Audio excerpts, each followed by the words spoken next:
कवन नगरिया बजवा बाजऊ हरदिया तोरा लागोगे। कवन नगरिया बजवा बाजऊ हरदिया तोरा लागो हरदिया तोरा लागोगे। जानूगे सुनी के कर जा हमर फाटो हो दरदिया कोई नहीं बाटो होगे।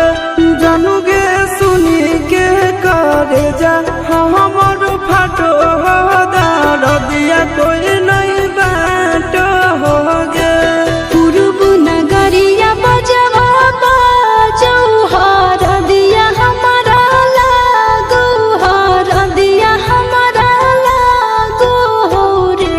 सोना रे घरवा के लोगा बहई मनवा मड़वा बैठी डाटो हो रे।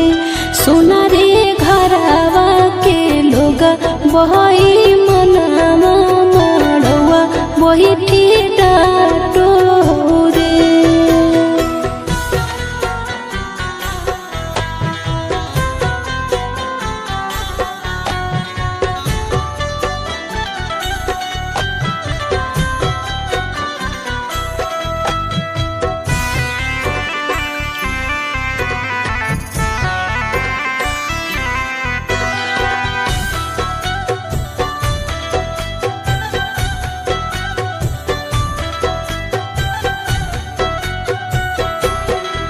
हद जखनी ढराई जैतौ तोर शंखा बनिया हो जैतै खत्म हमर प्यार के कहानिया।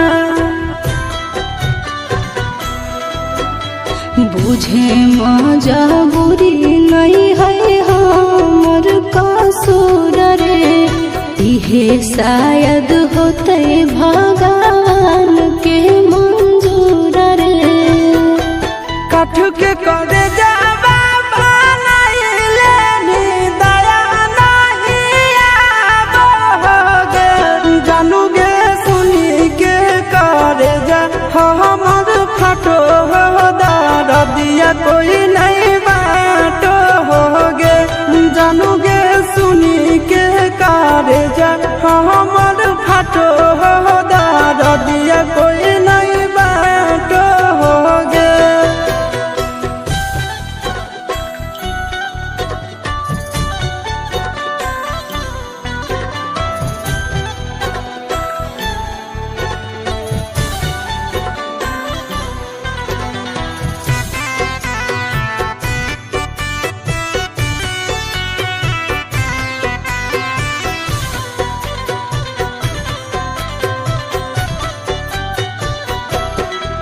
आगे तोरे नाम धड़को है दिल के धड़कनवा। मंगिया भरते चली जइबो सामसनवा। के कर दिए दोसई है किस्मत के खेला। भूल जाई है आशीष नंद